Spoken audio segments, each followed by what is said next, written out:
Coming up next on the Connecticut Network, the Amistad incident and Kelo versus New London. Two cases separated by centuries, but linked by their impacts on civil rights and the role of government. I'm Diane Smith. Join me for this latest installment of And Justice for Some, Race and Controversy at Connecticut's Old State House. Welcome to Connecticut's Old State House, everybody. We're so glad to have you here with us today. My name is Sally Whipple. I'm the Director of Education and Community Programming here, and we're very happy to have you here for our third presentation in our lunchtime series that is called And Justice for Some, Race and Controversy at Connecticut's Old State House. The series provides glimpses into the lives of Connecticut citizens who wrestled with issues of freedom, race, equality throughout the 19th century. It explores their triumphs and failures and shines a light on the role that this building played in shaping our state. Judges, juries, senators, representatives, governors, and citizens all practiced their powers of persuasion within these walls and played a part in making decisions, good and bad, that shaped our state's history and led us to this point in time. Today, our job at the Old State House is to remember the actions taken by people in the past and to encourage all of us to learn from their examples. In this spirit, we present this program.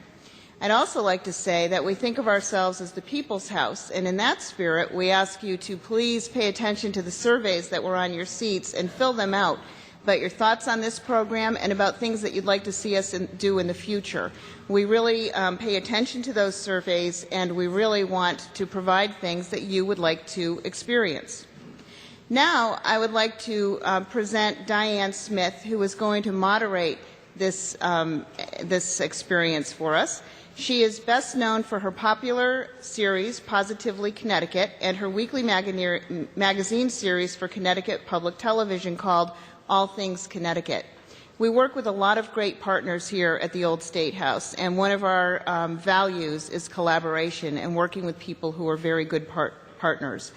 I think that Diane's dedication to our state and its stories and the example she sets as an informed and active citizen make her a perfect partner for Connecticut's Old State House. And with that, I'll introduce Diane, and please enjoy the program.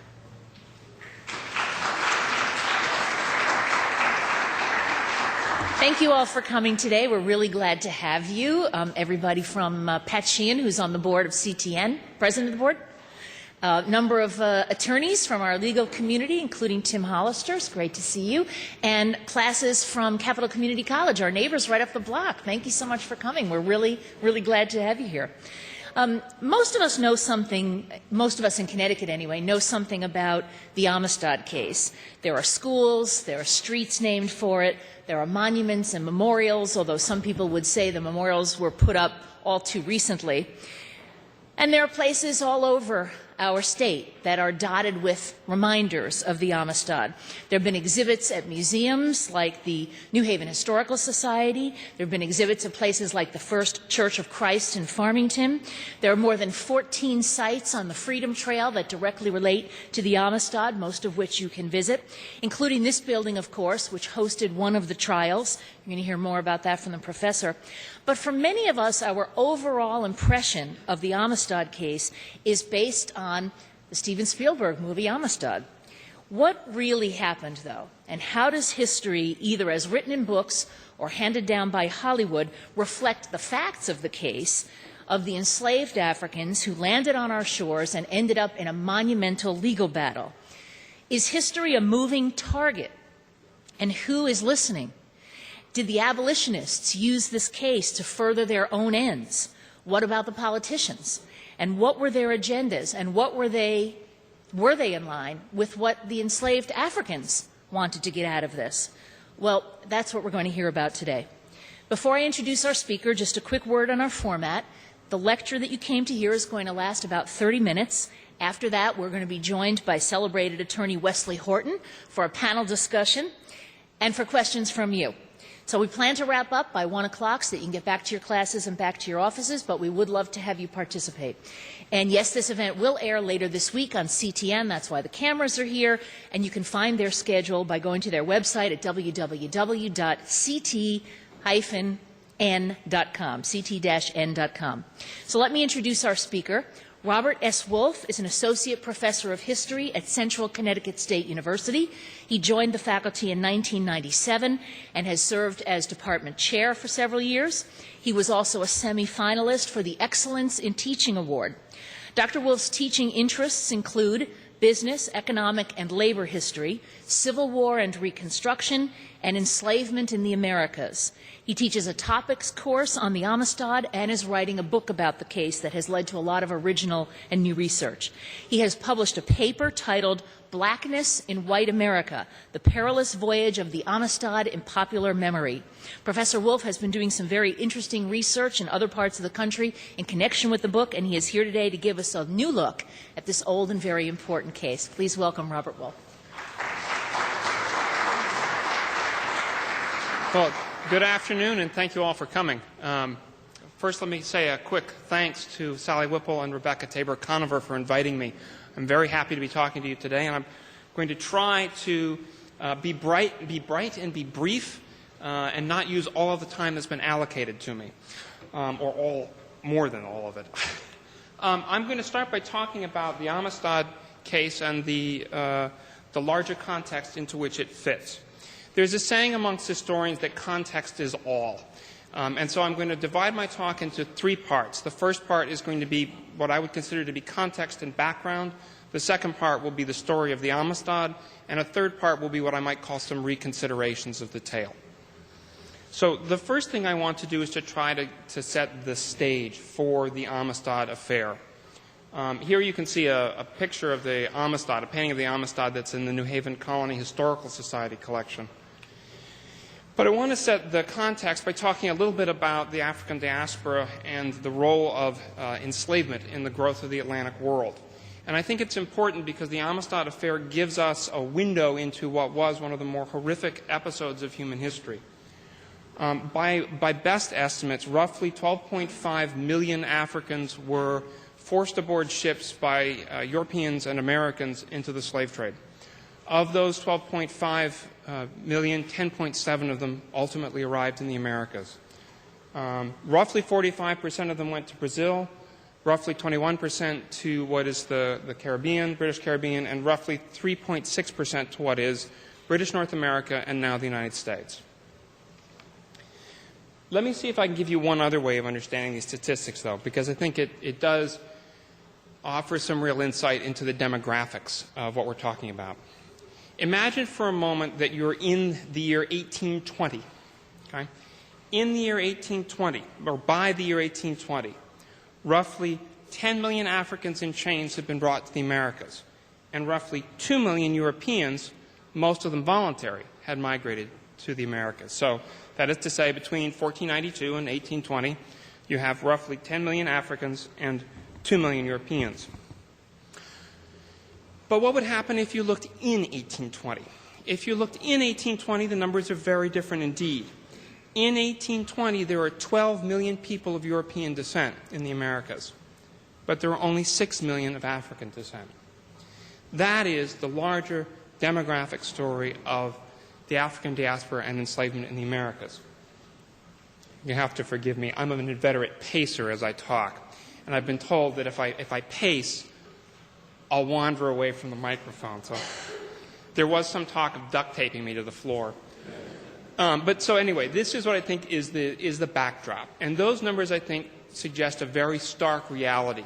And that is the stark reality into which our story fits. Now, the Amistad affair begins in 1839. A couple of other things you should know. In 1807 and 1808, Great Britain and the United States had officially abolished the Atlantic slave trade.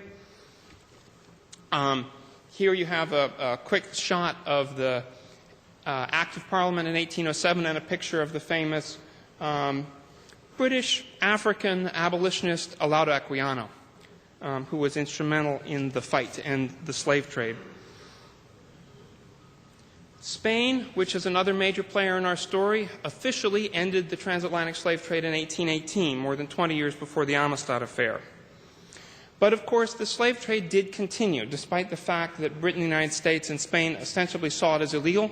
The last recorded slaving voyage we have knowledge of to the United States was in 1860 when a slaving voyage brought 110 Africans to Mobile, Alabama, and sold them into slavery.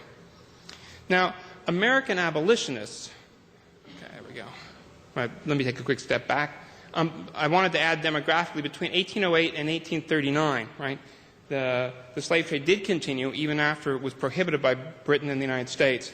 And in that window, so that it's clear, more than 2 million Africans came to the Americas.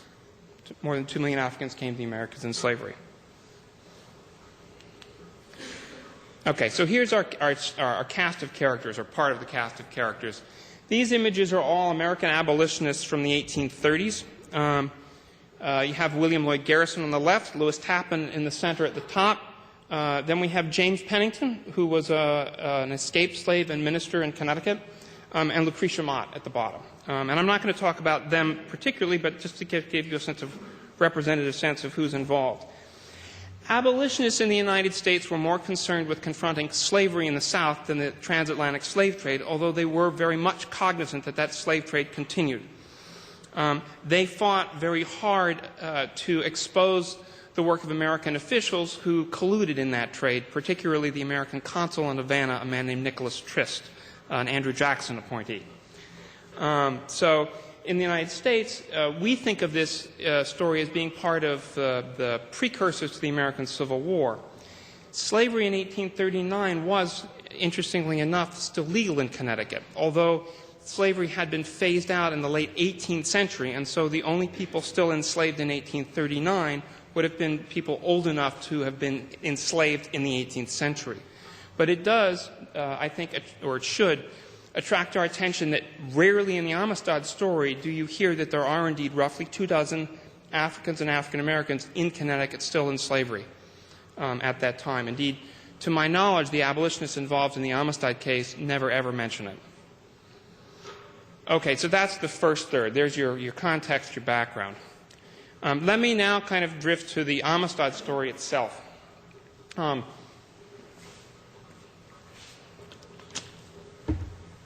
The Amistad story starts in what is present-day Sierra Leone. In Sierra Leone, although Sierra Leone was the home of a British protectorate for free Africans, the much larger territory was still very much part of the transatlantic slaving program, if you will. In Sierra Leone, several hundred Africans were rounded up and placed on board a Portuguese ship called the Tacora. We don't know much about the Tacora. The Tacora is a ghost. This is the only trace we get to see of that ship in the records. But those several hundred Africans were then sailed on the Tacora to slavery in Cuba, where they arrived in Havana and were purchased by various Spanish merchants in Cuba. The ones that concern us were two men named Jose Ruiz and Pedro Montes. They purchased 53 Africans that were from the Tacora, most of them adults, but several children as well. And they put them on board a much, much smaller vessel called the Amistad, ironically meaning friendship, for the voyage to their home, which was on Cuba's northern coast. This part of the story I think you've all heard. There's nothing, but I will retell it. Somewhere in the middle of July, the Africans on board the Amistad rose up, seized control of the ship, killed the captain and the cook, who had said some particularly nasty things to the captives.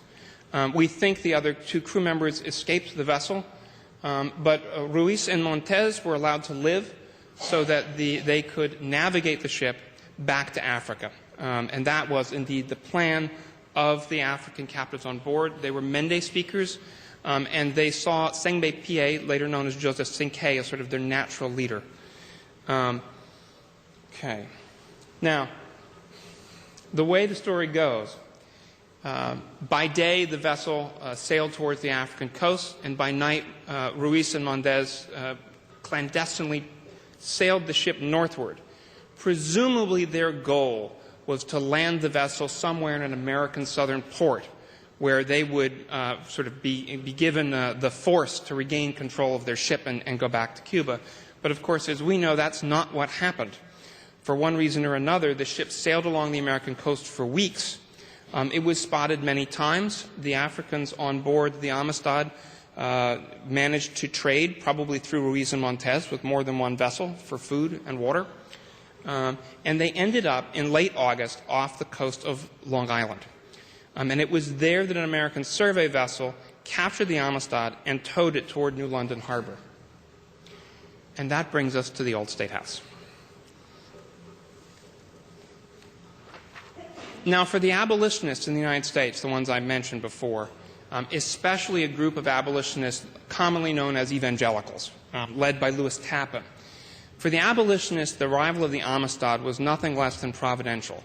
They saw it as a sign, literally, quite literally, from God, that this was their moment to kind of garner public opinion and begin the great campaign to end the sin of slaveholding.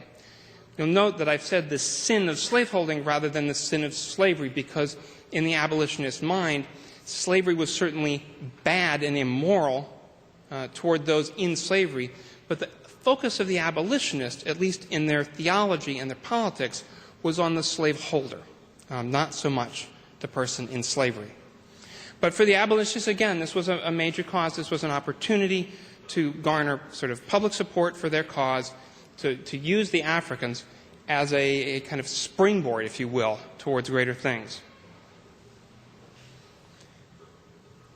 My partner in this panel, Wesley Horton, is going to talk a little bit, I think, about the Amistad cases, and I'm going to interject a few things here.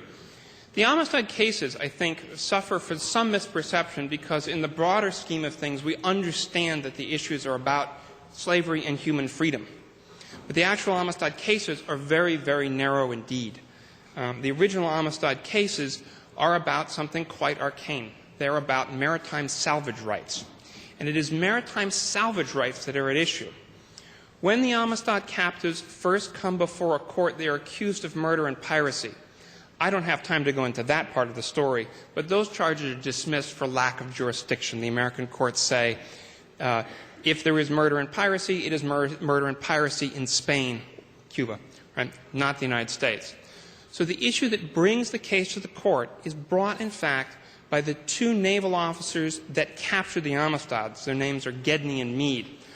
Gedney was already a very famous navigator. Meade became famous in the era of the Civil War. But Gedney and Meade asserted that they had a right to salvage, which is to say they had a right to a share of the proceeds from the sale of the ship and its cargo. And in the cargo, they listed the Africans. So this is what triggers a federal court case, a federal district court case that is heard, we think, right where you are, right here.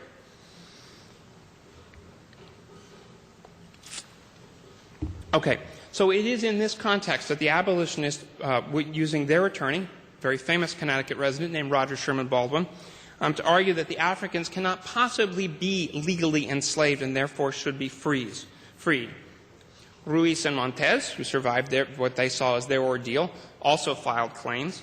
And there are other claims as well. I won't go into them too much except to say that there are two gentlemen on the coast of Long Island who also claim that they indeed captured the Africans. Therefore, they indeed are entitled to salvage rights. They are ably or not so ably represented by Governor Ellsworth of Connecticut, who asserts their claim above all others and is trounced by the district court. But at any rate, the cases that are heard here at the level of the district court and then the circuit court hinge on this question of whether or not the Africans can legally be seen as slaves. And that's where another character whose picture I don't have for you today enters the scene. His name is Andrew Judson. He is a former legislator and judge from Canterbury, Connecticut. And you may have heard his name because he was instrumental in hounding Prudence Crandall out of the state of Connecticut for creating a school for young African-American women. Judson, however, was a colonizationist, which is to say he believed that free African people should be returned to Africa. And he may well have seen that as the beginnings of the end of slavery as well. We don't know too much about Judson's thought. But Judson rules that the Africans cannot possibly be legally enslaved, that therefore they cannot be part of the salvage claim. Now, that would have made the abolitionists very, very happy, except for the actions of the United States government. The United States government, under pressure from Spain, decides that it has to assert its own prerogatives. And the United States government files two somewhat competing claims, one of which says we might be required to return them under the terms of a treaty with Spain signed in 1795. Okay? And then, failing that, if that doesn't work, right, so try more than one shot. Failing that, then it's illegal to import Africans into the United States under both the Act of 1808 and a separate Congressional Act of 1819, which stipulates that Africans illegally transported to the United States must be returned back to Africa. So failing our first effort, then our second claim would be they were illegally enslaved and brought here, we have to send them back. And the goal of the United States government is to get the case out of the courts as fast as humanly possible and sort of do two things politically. One is assuage Southern planters and politicians that Martin Van Buren's government, Van Buren as president, is still pro-slavery. And two is to end the diplomatic crisis with Spain. Now, the district court finds in favor of the Amistad captives. That claim is then appealed to the Federal Circuit Court in Connecticut, which that trial is held in New Haven, because then the Connecticut capital rotated from Hartford to New Haven, and in the interim it had moved. So the first trials are here, the second trials are in New Haven. And in New Haven, a Supreme Court judge named Smith Thompson, who was riding circuit, took a look at the case, read it through carefully, and said, you know what, it's really not going to be up to me. So he affirmed the district court's judge, as they say, pro forma, just put the rubber stamp on it and sent it to the Supreme Court, which is where it was ultimately heard in the spring of 1841. In the spring of 1841, the trial was supposed to begin in January. For various reasons, it was postponed until February. Roger Sherman Baldwin and John Quincy Adams, the former president, argued the case before the Supreme Court using much the same arguments I've already described. This is not, I should add, John Quincy Adams. This is Judge Joseph Story of Massachusetts. And Joseph Story crafted an opinion in the Supreme Court that attracted the support of all justices save one. And that opinion, again, affirmed what Andrew Judson in Connecticut's district court had said, with one exception. Andrew Judson had said it was the responsibility of the American government to return the Africans to Africa.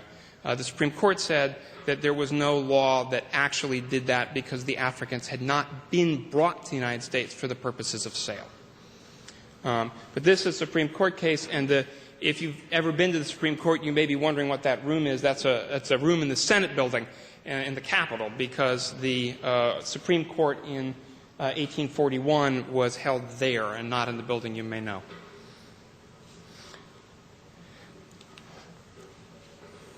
Carefully watching my time.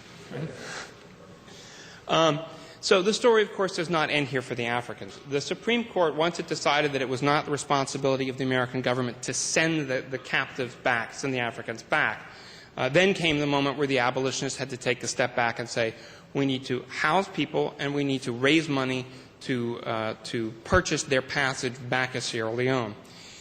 In the meantime, the abolitionists had been educating the captives in English and in instructing them in the Christian gospel in the hopes that they would become effective Christian missionaries in Africa. So between the spring of 1841 and the spring of 1842, they live in Farmington, attending church right there, which is the first church, Congregational in Farmington. And I've got the little kind of vignette picture of Farmington in the background to give you a sense. While they were there, the African captives did a number of things. They worked in the village. They gave performances, which it strikes us as a little bit odd, but they did lots of things to try to help raise the money for their passage. And in the spring of 1842, the remainder of that group that had arrived on the Amistad, or that had boarded the Amistad in Cuba, which is to say 39 of, I think, 53, returned to Sierra Leone. And from there, the story gets a little bit more complicated, because I think no matter how you tell the story, you have the first glimmers that the story the abolitionists wished to tell might not be the story that the Africans would have told on their own, because the great civilizing mission to Africa collapses very quickly, and most of the Amistad captives leave the mission and return, if not to their own villages, go to other villages and kind of resettle, which tells us something. And those of you who have seen Spielberg's film may have noticed that there's a poignant moment at the end where the ship sort of sails, with the light fading back toward Africa, and then very quickly everything is done with text on the screen, because the rest of the story is a little harder to tell. That, I think, is the fastest 15 minutes you're going to get on the Amistad trial, okay? And the Amistad affair. So now let me take a step back and say, what can we do with this story differently? Well, I'm very fond of Steven Spielberg's Amistad. And it's not to say that I agree with it, and half the time I'm screaming. But I'm fond of Steven Spielberg's Amistad because it is a great touchstone. And in some ways it illustrates all of the problems that professional historians face. Spielberg, I think, looked at this story and saw pretty much what I'm seeing, at least at first glance, which is that you have this tale that's all about the white abolitionists and there's very little about the Africans. And that's because there isn't much documentary record to work with. Right? Now, I'm going to suggest other ways of dealing with this, but I understand that Spielberg found what he thought was a particularly effective way. I grant that his is probably better suited to the big screen than mine. There is a saying that, whenever historians review movies, we all wish they were a documentary. It's not quite true, but there are days. Spielberg decided that he had to find a way to give a voice to the Africans in the story. And to do that, he consulted a famous Sierra Leonean historian. He brought in actors who could speak Mende. He did everything he could to kind of make a plausible, realistic portrayal of what it would be like to be in the situation. But of course, he had to guess as to what people were thinking. And there are moments in the films where it does sort of descend into the absurd. There is a Sierra Leonean literary scholar in the United States named Ionolo Folayan Osagie. And she looks at one of those scenes where the Mende captives are dancing around a fire and says, what is it about Africans that can't be understood unless they dance and chant around a fire? For my part, I've noticed that in Spielberg's film, despite being in the presence of traders on the West African coast and in Cuba, Spielberg decides that it would make sense to have the Africans paddle the rowboat, as if it would take anyone long to figure out that paddling a rowboat doesn't work. And if you've seen rowboats in use, you would presumably use them the way they are intended to be used. But I like to refer to those things as authenticisms. Those are Spielberg's efforts to try to tell us that the captives really are African. The rest of us weren't in doubt, but that's Spielberg. But there's this one scene, and I'm for my own benefit, clearly not the cameras, but how many people have seen Spielberg's film, Amistad? That's a pretty good showing. Okay.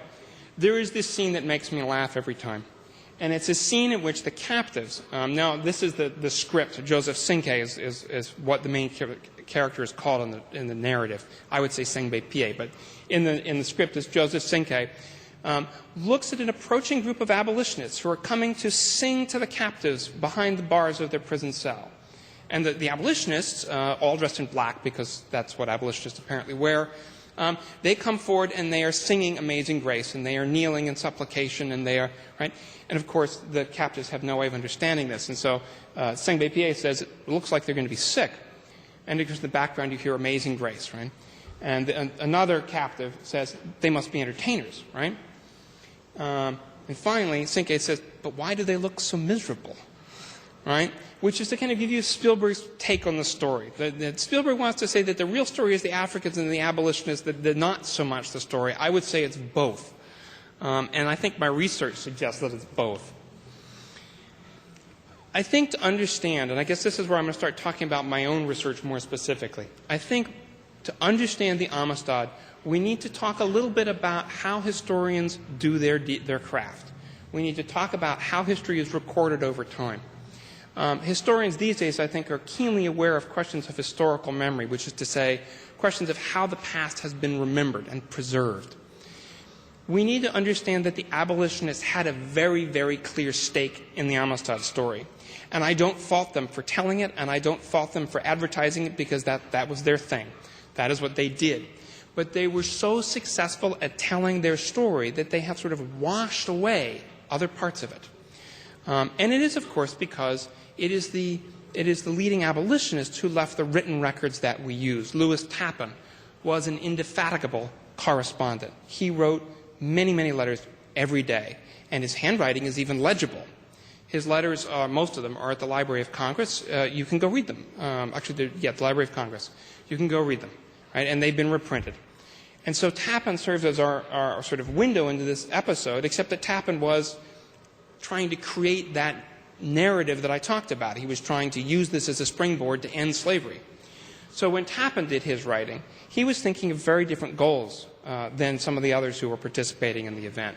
Tappan and others wanted to convince Southern slaveholders that slaveholding was a sin. And he was, as an abolitionist, less radical than someone like William Lloyd Garrison or Lucretia Mott or James Pennington. Tappan's tale required a focus on the religious aspects of slaveholding. And so that's the story that he told. And in many ways, I think if you look at it now, it seems conservative, which is why Spielberg has them portrayed sort of as a caricature. They look miserable. But in reality, they were quite successful at what they endeavored to do. Their mission in West Africa may not have gone very far. It went on for years. But the larger contribution of the Amistad abolitionists was the creation of something called the American Missionary Association, which was an organization used to spread the gospel throughout the South, but also to found educational institutions for African Americans. For example, Fisk University. Right? That's the Amistad's tale. Now, of course, the captives, their goal was freedom, and that was always the goal. And getting at who they were and what they thought in this story is very difficult. There are a couple of letters that captives wrote, and I will say that one of the most inspiring moments of my professional career is holding a letter purportedly written by Sengbe Pie in my hands. And it sends chills down your spine. Right? But you have to remember that the captives were writing for the abolitionists for very specific strategic and political purposes. So the letters have to be read carefully. There are also episodes in the Amistad story that aren't always clear and I think easily overlooked. And I'll just give you one example because I've been warned that my time is fading. Here's the one example. So I think it's quite revealing about everybody in this event. There comes a moment when the Amistad captives are in a New Haven jail. This is very early in the tale. And the abolitionists receive a letter saying, "We have a problem. The captives apparently have managed to get 2 or 3 knives, and they won't give them back." Right? Now, when I look at this story, and I think sort of the Africans who have been forced in chains across the Atlantic, sold in the barracoons of Havana, hauled on board the Amistad, rose up, only to be captured months later by the American Navy and thrown in jail. To my mind, acquiring knives seems like a reasonable form of self-protection, self-preservation. But to the abolitionists, it was a real problem because they needed to find a way to convince the captives to give them back. Now, this story is something I have to parse out of 2 letters, so there's far less detail than I would like. But the story goes something like this. The abolitionists realized right away that their political campaign was doomed if they were seen to condone slave insurrection and violence and murder. So they did everything in their power and succeeded in getting the captives to give the knives back. At the same time, they frantically told anyone who asked, "Oh, no, nothing was meant by that. Those knives there's no violent intent. No, they weren't worried about their safety. A knife is just a good thing to have around." Right? So that is, I guess, kind of an example of what you can do if you go into the records and read, sort of holding the abolitionist story aside for just a moment. You can find things that are not or have not been picked up by others. So I think that's the end of the slideshow. All right? Thank you very much.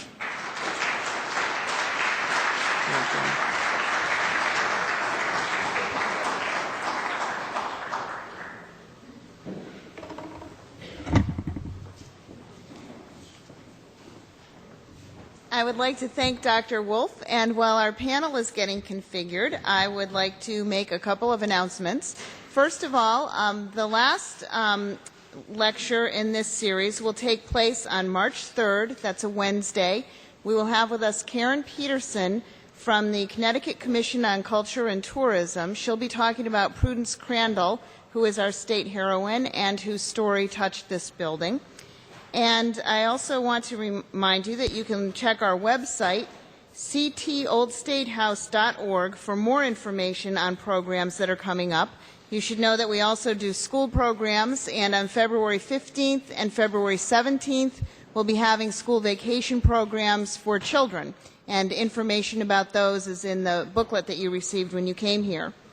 I'd also like to remind you, as Diane did, that this program will be aired on the Connecticut network, and you will be able to check for air times and see when it will be available online at the CTN website, and that's ct-n.com.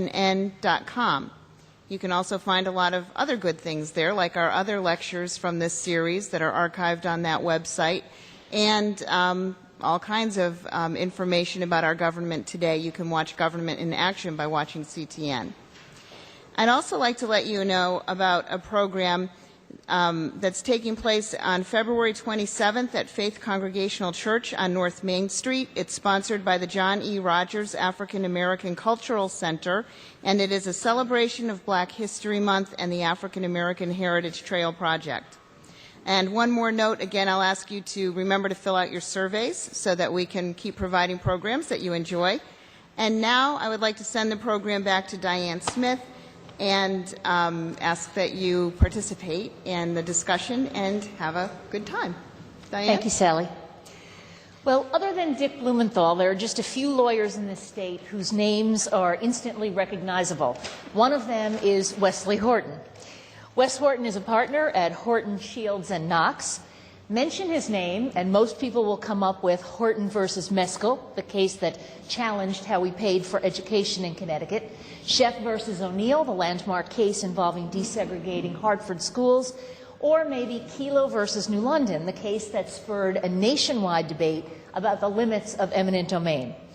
Attorney Horton's appellate practice covers a wide variety of legal issues, from constitutional matters to domestic relations, insurance, personal injury, and land use. He has argued more than 100 cases before the Connecticut Supreme Court.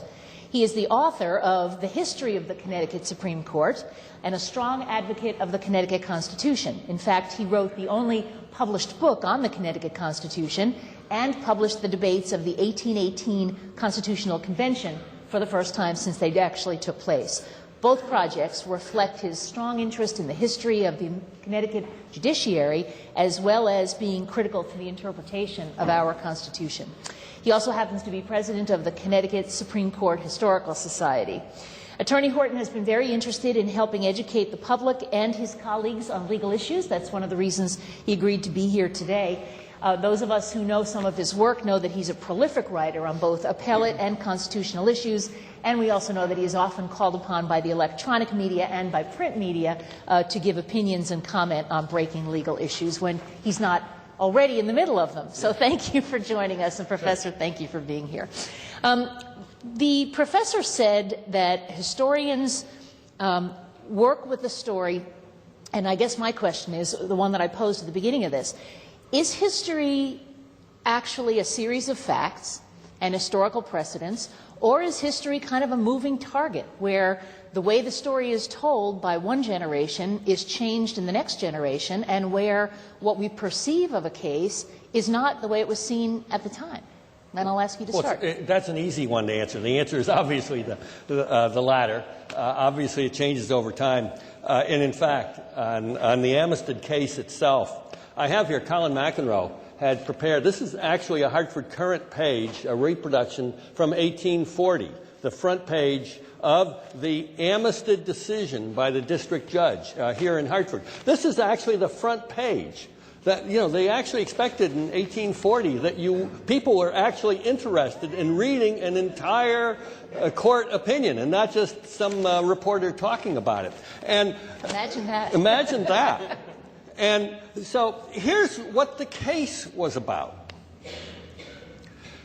This important issue in this case has to do with the fact that in Cuba there are three classes of Negroes, well known and distinguished. There are Creoles, who were born within the Spanish Dominion, Ladinos, who have been long domesticated upon the island, or sufficiently so that the laws of Spain operate upon them, and bozals, embracing all such as have but recently been imported from Africa.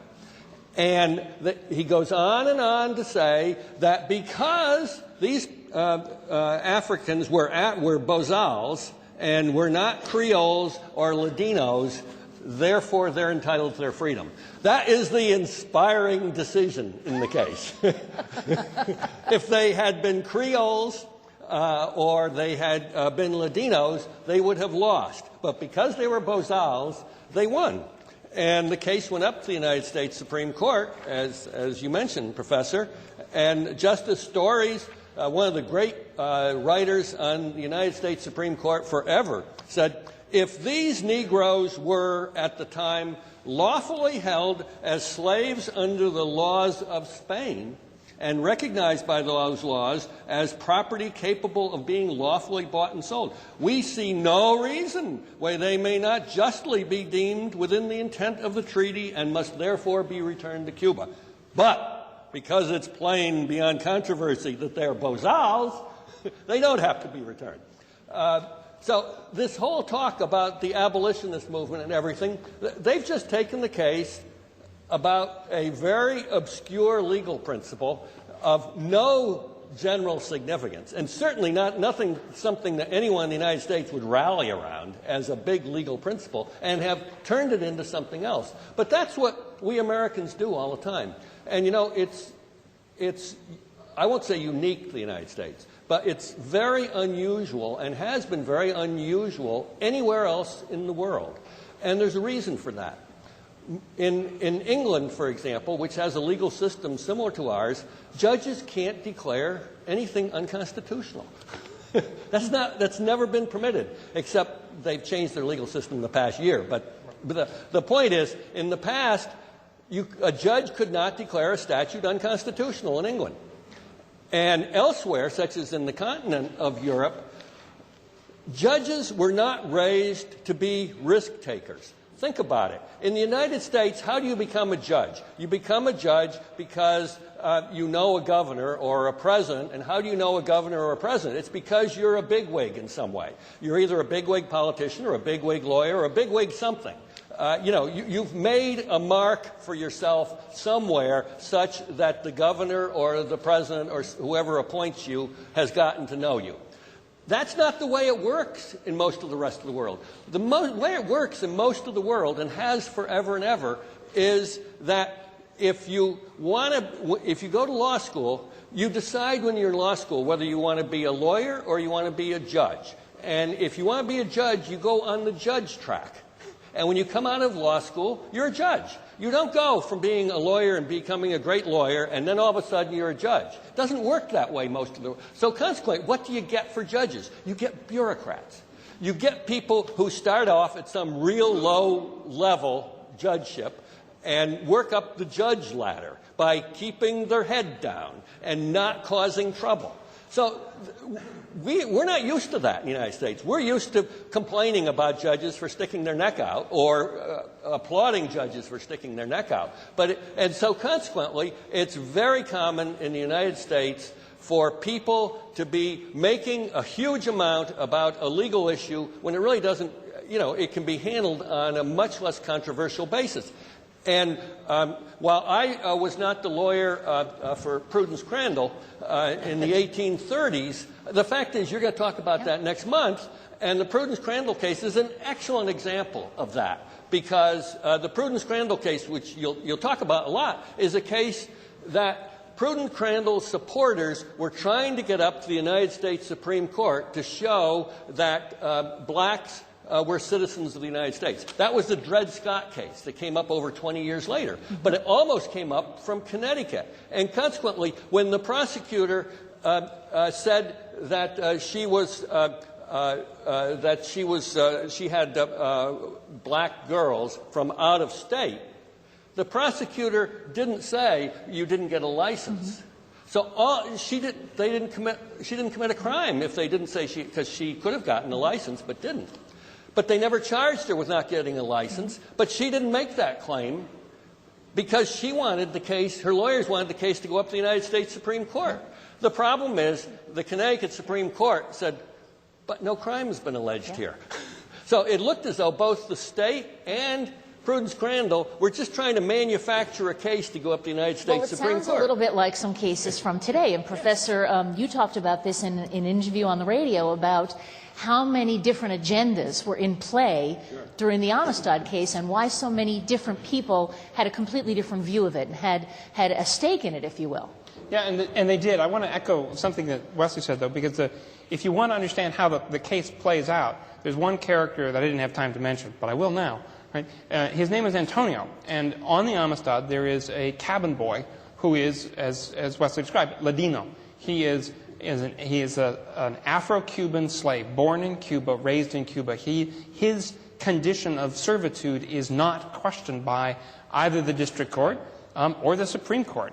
So that in the end, the courts say that Antonio, unlike the rest of the captives, Antonio must be sent back to Cuba. Now, the abolitionists, in one of their better moments, quickly whisked him away to Canada before anything could happen to him.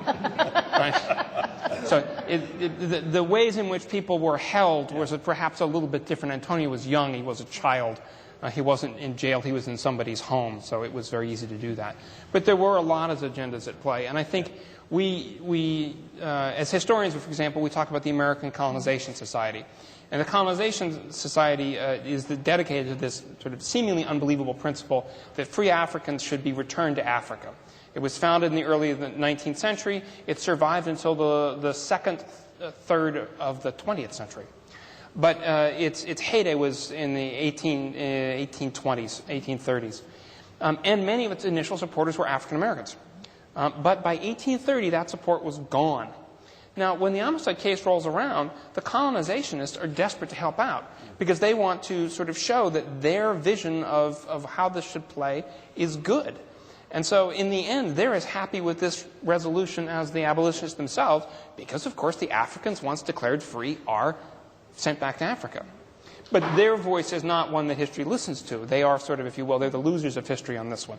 No one's looking to the colonizationists as a model of thoughtful insight in the 19th century. And what about the Supreme Court justices who ultimately heard the case? How many of them were slaveholders and had their own agenda? Almost all of them were slaveholders, including Smith Thompson, who was not a slaveholder when the case was heard, but as a younger man in New York State had owned a slave. So almost all of them were, and it said that really is sort of your first moment. How is it possible for a Supreme Court with majority slaveholders to find in favor of the Amistad captives? You can see it as a really striking moment where, you know, truth and freedom prevail, or you could say that maybe it wasn't about that. However, I would just say that the abolitionists, in the end, their narrative triumphed. I mean, as I said, the Americans are very good at doing this. The abolitionists did successfully use it as a springboard for the American Missionary Association, and they did garner a great deal of public support for their campaign. You know, I think that because a lot of them were slaveholders, I think the Supreme Court justices were sort of irritated at people trying to hijack this narrow legal issue for greater purposes. So much has been made of John Quincy Adams' role. And in fact, I have the U.S. Supreme Court opinion here. And one of the nice things about 19th century opinions is they give the oral arguments of the lawyers. And U.S. Attorney, which I like being an appellate lawyer, U.S. Attorney General Gilpin goes on for 5 or 6 pages, and Baldwin goes on for 5 or 6 pages. And then when it comes to Adams, and Adams was on the same side as Baldwin, but Baldwin was talking about the legal issues, if you will, and Adams was there, you know, to talk about abolitionism, really. So here's his entire, here's what the reporter did for his oral argument. It was the purpose of the reporter to insert the able and interesting argument of Mr. Adams. However, the opinion delivered by Justice Story did not consider his argument essential to its decision, so this necessary omission from the argument is submitted to with less regret. That's the entire discussion of what John Quincy Adams had to say, and everybody makes a huge fuss about his role in the United States Supreme Court. Yeah, he gets very good press from Steven Spielberg. Yeah, that's right. Saying things he never said. It is kind of funny. There's a a letter from the Supreme Court reporter that basically says, if he had just given me the written comments, I'd have put them in, right? So what Adams does is he publishes them separately. You have to understand that Adams spoke for 9 hours before the court. Now, nobody with a license to practice before the Supreme Court can imagine getting 9 hours out of an appellate They did bench. things a little differently back then. Well, not many of them were former presidents, so. No, they let him speak, but it's clear they were not interested in what he had to say because it was off point for what the real legal issue is. You asked me to comment on something having to do with today. Yeah.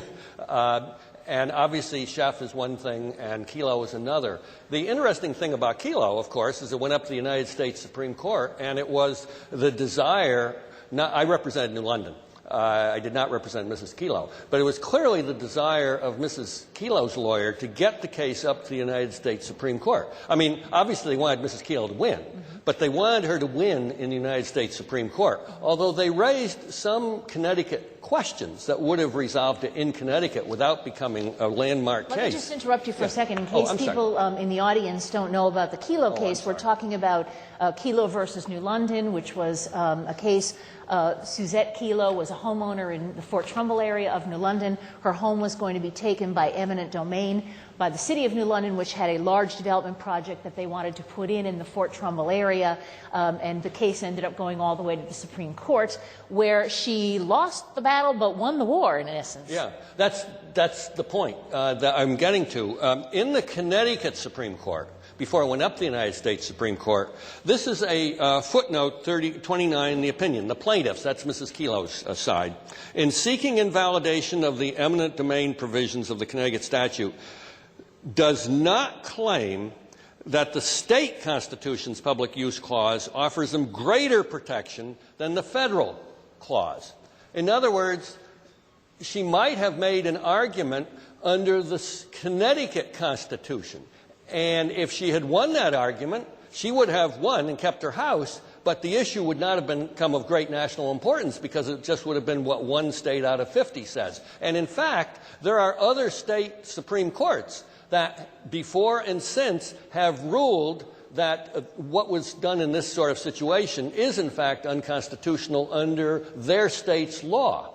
But by not making that argument in the Connecticut Supreme Court, they preserved they didn't take the risk that they might win.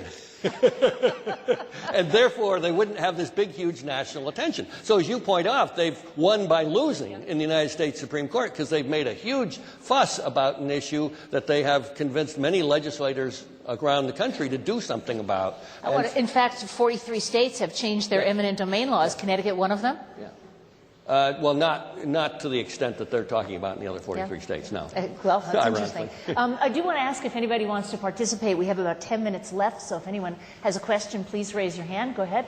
Regarding the 9 hours of testimony from John Quincy Adams that was immaterial to the decision, Steven Spielberg implied that this was actually the big important question, the right of free peoples to defend themselves by force of arms when their lives are threatened. He also said, or he made it seem as if this was an extremely important question that the subject from John Calhoun to the Supreme Court justices themselves in preparing for the Civil War. And they didn't want to admit this, perhaps, in the decision, but was this the subtext? Well, I only can talk about that. Could you synopsize the question before answering so we can hear the question goes something like this. Steven Spielberg makes a great deal about John Quincy Adams' eloquent testimony in the film, right, in the film version, that sees this issue as resolving a gap in the freedoms accorded in the Declaration of Independence and the Constitution to try to resolve this gap between slavery and freedom that exists. And also, Spielberg puts a great deal of emphasis on the perspective or the reaction of Southern planters who, in the film, imply that this may be the first blow towards civil war. Most of this is fictitious. But I think that what Spielberg does capture is that larger question. In other words, when Adams did his 9 hours of testimony, Adams was not speaking to the court. In fact, I'm not even sure Adams cared if, right? I think Adams was savvy enough to know that this case was in the bag. Abolitionists didn't believe that, but I think Baldwin and Adams knew this one was in the bag. It was, in common parlance, fast-tracked to the Supreme Court. It wasn't Lewis Tappan is scared to death it's going to go against him, but I think Adams knew otherwise. So he took that opportunity to speak to the future. He's speaking to posterity. So he's trying to say what it's about. Now, his language is not the language that is in the film at all. So that's one part of the question. The other part of the question about the South, well, the South is rattling sabers over the Amistad case. There's no question. Because there are Southern planters and politicians who see Cuba as a potential new state in the Union. They're thinking about annexing Cuba. And the business ties between the American South and also places like New Haven, Connecticut. But the business ties between the South and Cuba are very, very strong. So the Southern planters are very much in the court of Spain on this one. But they're not to that degree that the film suggests. John Calhoun is not threatening civil war over dinner.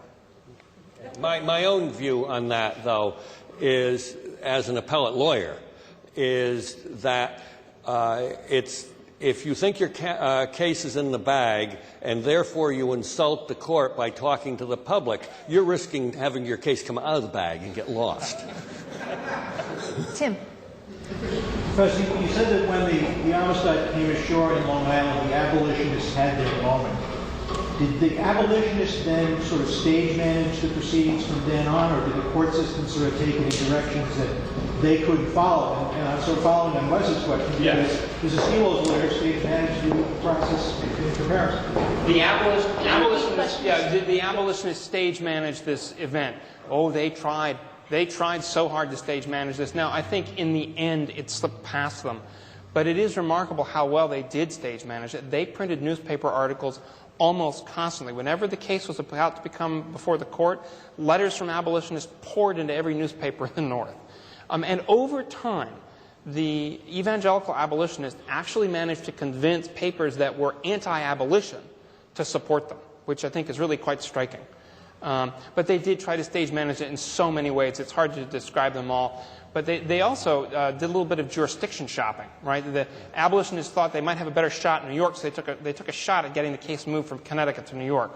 When that didn't work, they actually managed to file 2 civil cases in New York in the names of Joseph Cinque and another African, Fuliwa.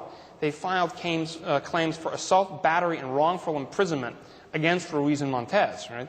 And the idea is if the courts allow the cases to proceed, that would mean that Cinque and Fuliwa were being seen as persons before the law, right? And in fact, the New York courts do bring the cases forward, and Montez and Ruiz do the only reasonable thing, which is that they flee the jurisdiction. They go back to Cuba. So yeah, the short answer is yes. They're trying to manage this every moment. There's a very amusing part of Judge Judson's opinion at which he's trying to explain why the water off Long Island Sound is not part of New York, you know, the area where you can come into Long Island Sound. And he's saying, oh, no, that's very wild and open water. You can hardly control your boat there, so it can't possibly be part of New York. Do we have other questions?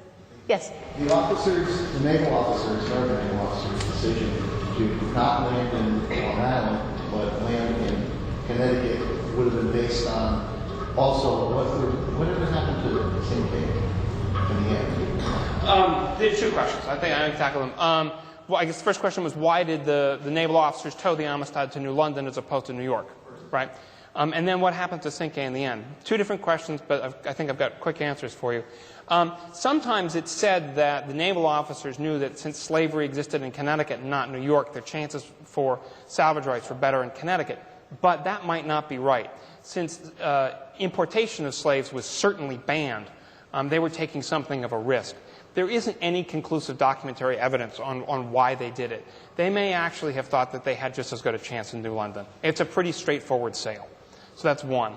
The second question, nobody knows what happens to Cinque in the end. There are a series of stories. One is which he returns to the Mende mission of the evangelicals toward the end of his life and dies sort of, once again in the company of those who saved him. There's another story that he goes to Jamaica, and there is a new article out about that in the last few months. And then, of course, there's the more pernicious tale, which was part of a fictionalized account that says he became a slave dealer. Right? Now, there's no evidence for that. And there's a very, very long professional historical article about how there's no evidence for that. But all of those stories are out there. It's also possible that New London was chosen because it had the best harbor nearby. Sensible reason. We have time for one more question. Anybody's interested? I'm going to ask the last question then, and that is, you talked about the Kelo case, and we clearly have the similarity in that it was clearly a case that was almost providential, I suppose, for the Institute for Justice, which wanted a Supreme Court decision. Even though it didn't go their way, they still ended up getting a lot of what they wanted out of it. Should we be suspicious of every case that makes it to that level, that somebody is stage managing it and that it's mostly being done for public consumption?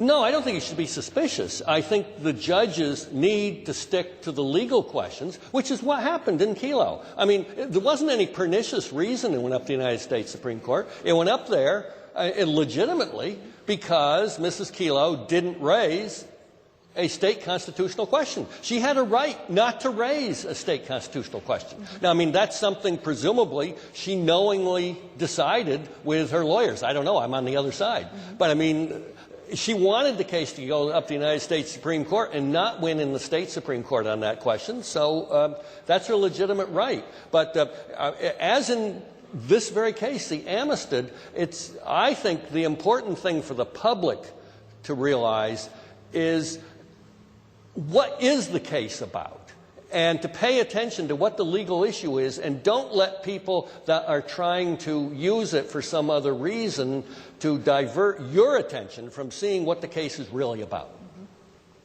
Well, thank you so much, both of you, for being with us, Attorney Wesley Horton and Professor Robert Wolff, and thank you all for coming for our talk today. Glad to have you here at the Old State House. Thank you, Diane. Thank you, Diane, and thank you to our guests today and to all of you in the audience for making this a very thought-provoking program. This building for centuries has been about provoking thoughts and provoking people and provoking debate, and we hope that you leave here today and have great discussions with other people about what you've heard today. And if you haven't had enough of the Old State House, tomorrow around noon we will be broadcasting Governor Rell's State of the State address from the Old State House, so you're welcome. Well, she won't be at the Old State House. We'll have a TV at the Old State House. So you can bring a lunch, and you can come and watch that if you like to. And Governor Jonathan Trumbull Jr. will also be around to talk about what his State of the State was around 1800. So thank you again for coming, and thank you very much to our guests today.